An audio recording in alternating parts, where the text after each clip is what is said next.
Hey everyone, Eric here. How's everybody doing? It's Thursday night. This supposed to have been on last night, on Wednesday.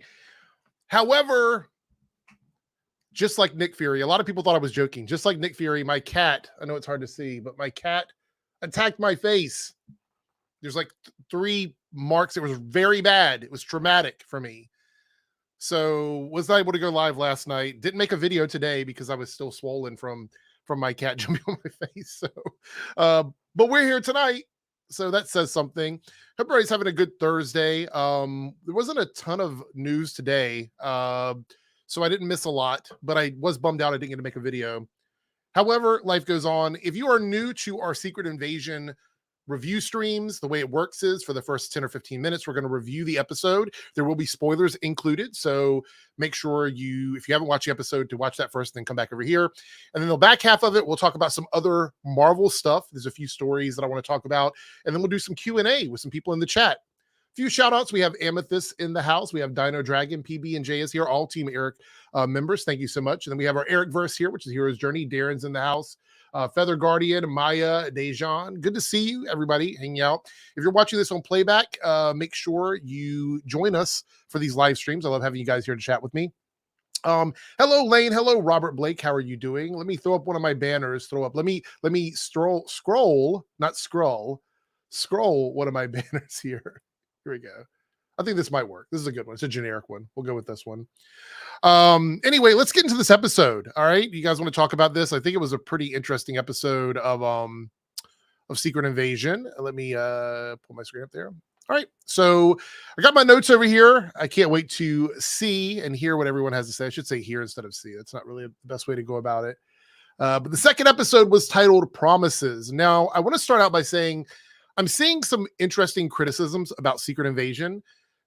People are saying it's a little bit too slow for them, that the series is quote unquote boring, but I don't see that necessarily. This reminds me, and if you saw it, I think you'll know exactly what I'm talking about here. Let me turn on a light. This reminds me a lot of Andor, right? It's a series that everybody asked for, and they're actually giving it to us. And now people are like, oh, where's all the action? Where's all of the VFX? Where are all the superheroes fighting every single episode? Where's all this at?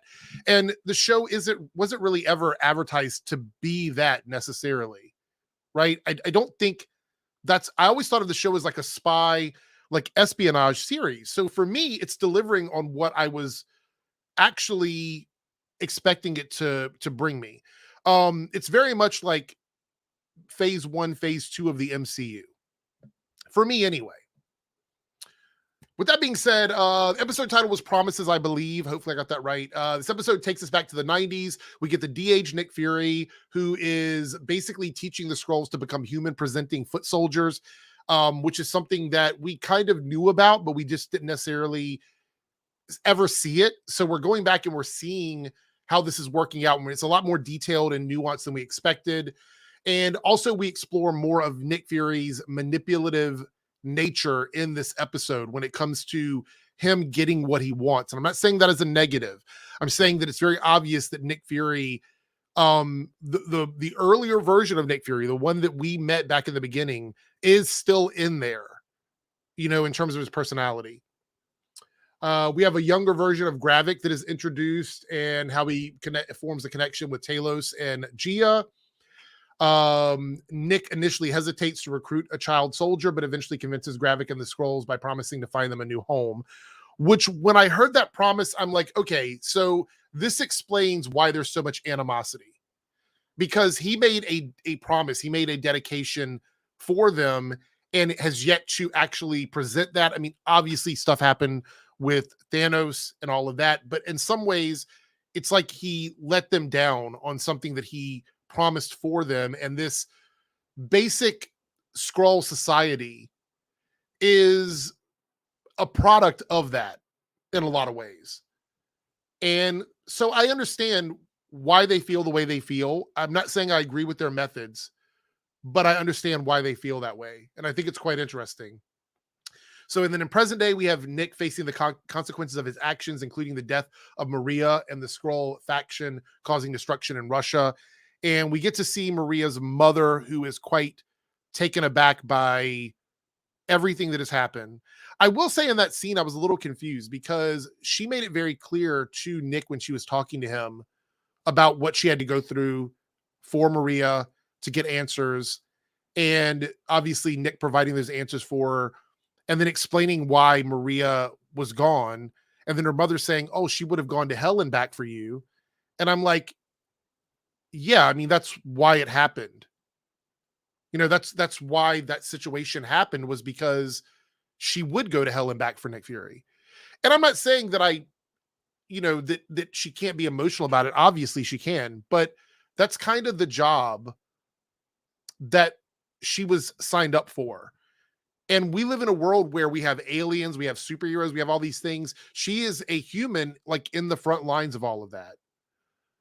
So I kind of feel like in a lot of ways, everybody is going to have some sort of, like, especially with what happened with Thanos and the snap, that everybody's going to have some sort of connection to this world that they live in. Then we have Sonya, shown to be ruthless and, obviously gets along well with Nick. We'll talk about more of her in a second. And then Talos reveals, I keep saying his name wrong. Talos. Is it long A or short A? I keep getting it wrong. Reveals there's 1 million Skrulls on Earth summoned to avoid annihilation. So basically, when he tells Nick that, you can see in that scene that he's completely shook by all of this.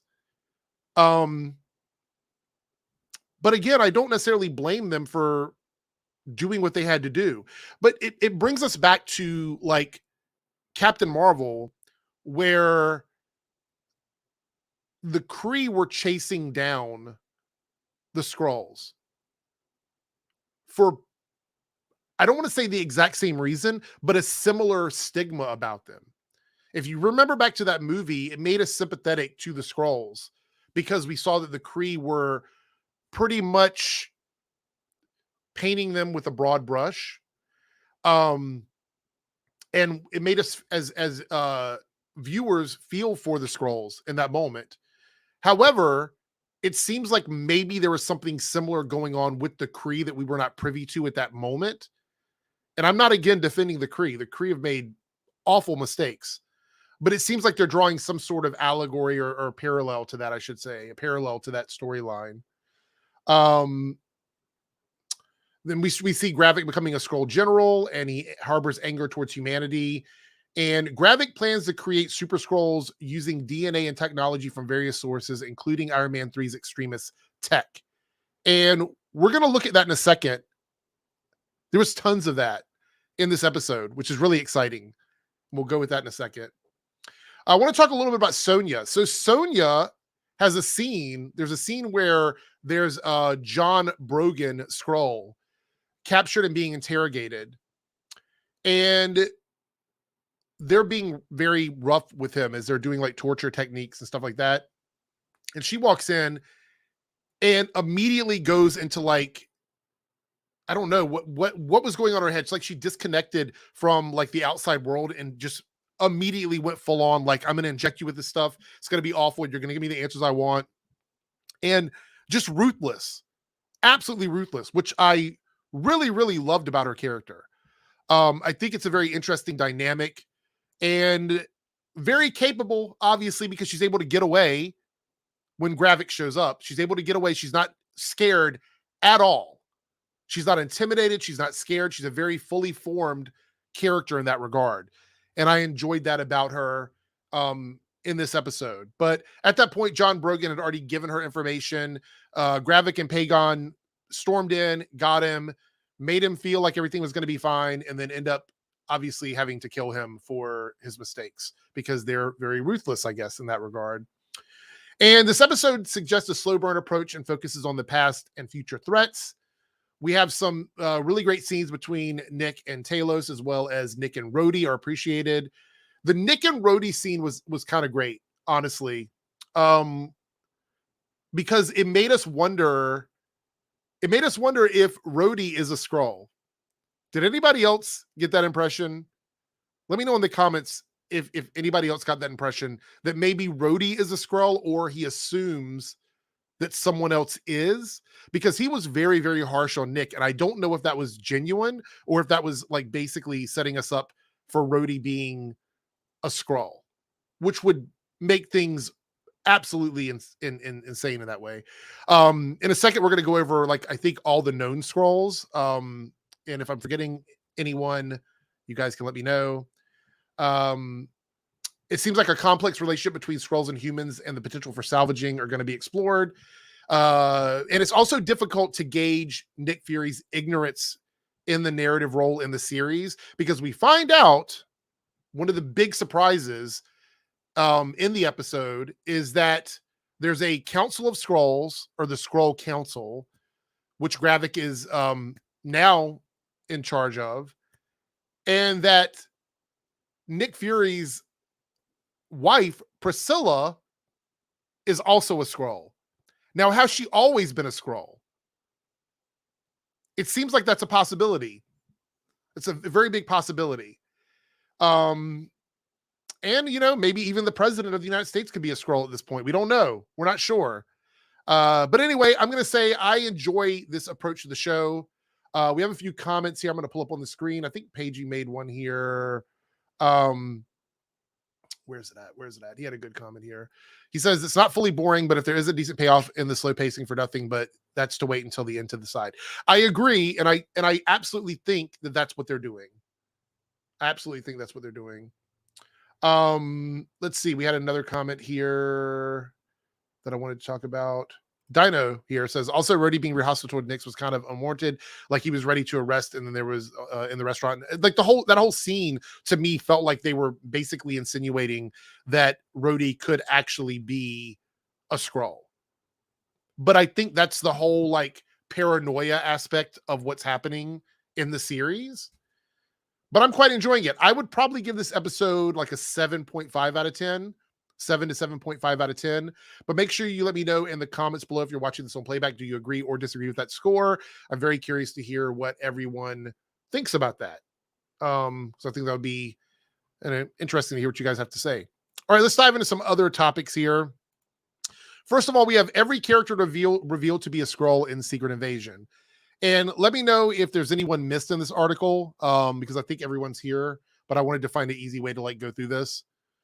Everett Ross, obviously, we got to see that Everett Ross in some degree has been a Skrull. We don't know for how long that he's been a Skrull.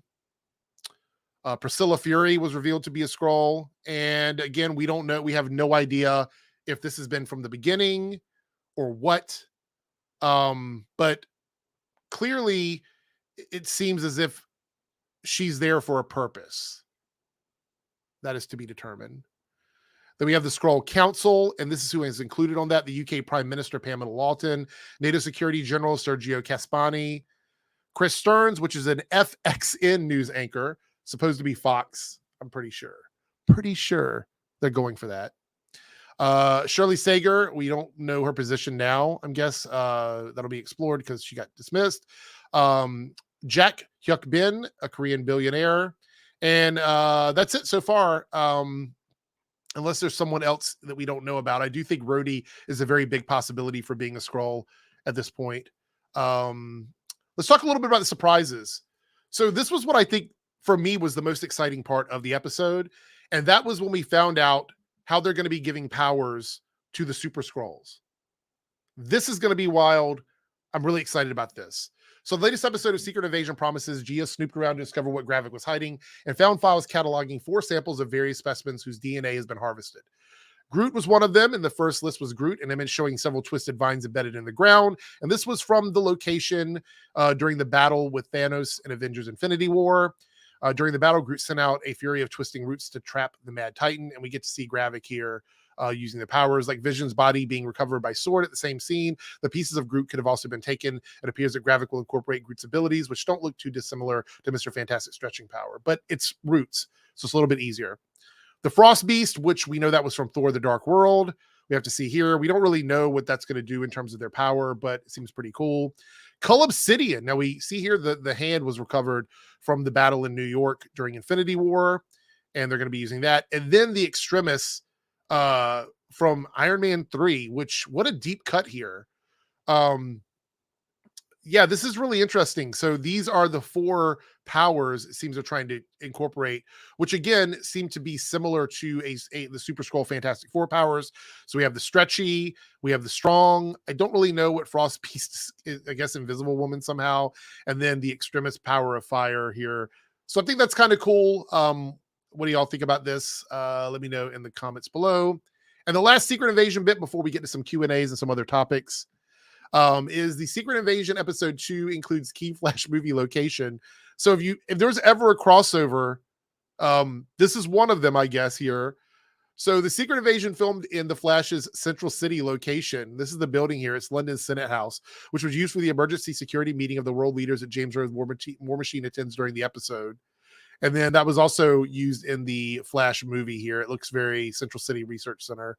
Looks like it's a fun crossover here. But yeah. So yeah, that's kind of a fun little, not really Easter egg, but just a fun little thing there that I guess we had a chance to see if you saw the Flash movie. All right, with that being said though, before we talk about some other topics, Hawaiian Ezra Miller, Skrull confirmed, maybe.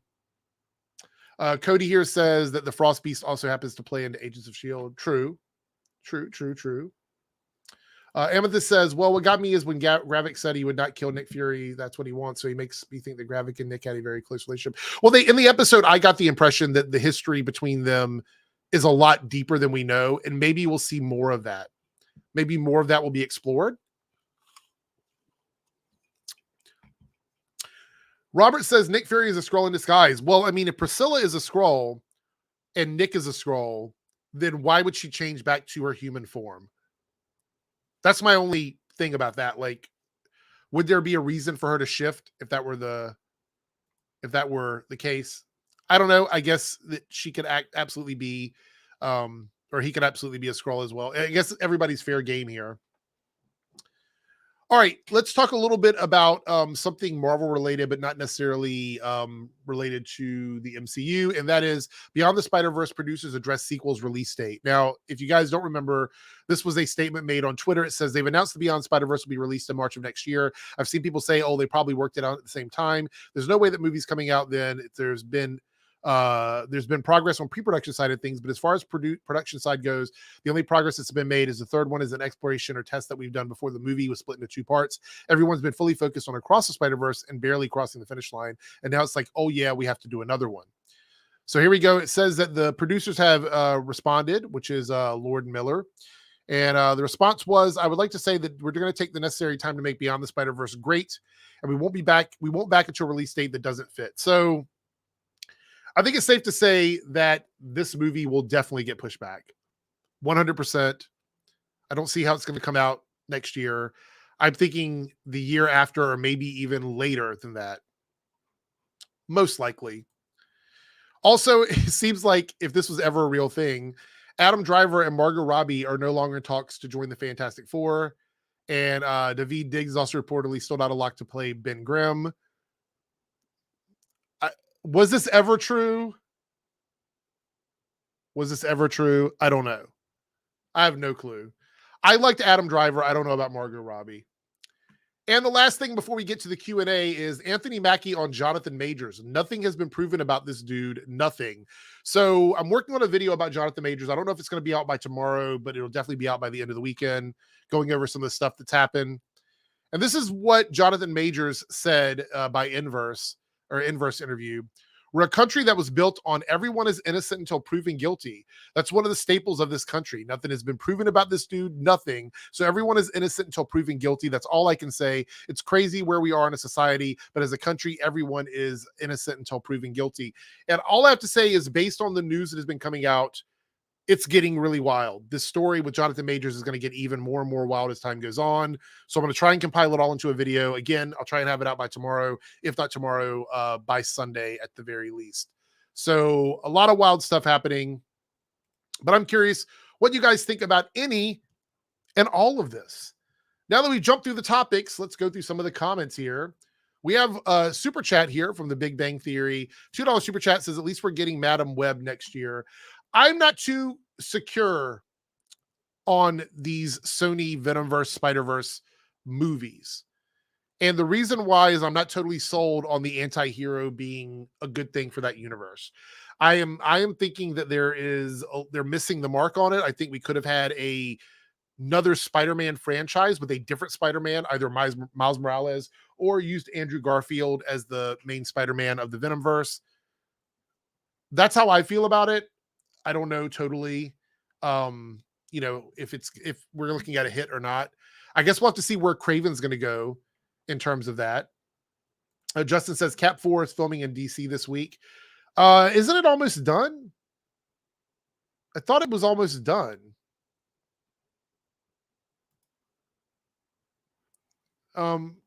Yeah, I don't know. I don't know. Feather says Super Skrull is one of my favorite Marvel villains. I don't know how to feel about these changes without the Fantastic Four. Well, I mean, the reality is they could still take Fantastic Four powers later. Right now, it sounds like 3 of the 4 of them are going to be similar to Fantastic Four. We'll have the Cull Obsidian, which is the Thing. We'll have Groot like Mr. Fantastic. We'll have Extremis like Human Torch. But I don't know about the Invisible Woman stuff. Actually, Invisible Woman's powers would probably be too OP, to be completely honest, but we'll see. Let's see. Cody with a $5 super chat. Any Team Airrick member says something else about the story just came out as huge. Oh my gosh. What's a good thing I didn't film the video yet. I didn't film the video. I'm not going to go over it here. We only have 10 minutes left of the stream, so I don't want to spend the last 10 minutes talking about that. But yeah, that's I don't know about that. Don't know about that at all. Victor says these feel like a prequel to the Skrull from the comics. Maybe. I think if they're able to get powers through this process, through this technology, they'll be able to take other powers. So, yeah. Robert says, where's everyone hoping Fantastic Four is going to go? Galactus, Doom, Annihilus? I don't know. I have no idea. I fully believe, this is my opinion on the Fantastic Four, is if they're going to go with classic Fantastic Four, meaning the one like all the way back, the 60s and 70s versions of Fantastic Four, it needs to be another Earth in the multiverse, and they somehow get trapped on our Earth. That's the only way that works. Otherwise, it doesn't make any sense. If they make them modern, I don't know what they're going to do. Is it going to be like the ultimate version of the ultimate universe version of the Fantastic Four? Maybe. I have no. I will agree with this. Invisible Woman is OP because her powers sound like, oh, she can turn invisible. No, she can do a lot of shit. The Growly Bear says Sony is trying to create their own MC universe, which is dumb. Well, the problem is you have to have more than one movie every 2 years. Okay, so hear me out on this. In order for another movie company to compete with the MCU, you have to put out at least as much content as the MCU is putting out, which is 2 to 3 movies a year, right? Even if you don't touch the TV side, you don't do any TV shows, you don't do any tie-in stuff, you're just doing movies. You have to do at least 2 to 3 movies a year in a shared universe to compete with Marvel. Hands down. It's the only way you're going to do it. This is why the X-Men universe failed. They took too much time in between movies. They should have been making individual X-Men movies or individual mutant movies on the years when the big movies were not coming out. That's what they should have been doing.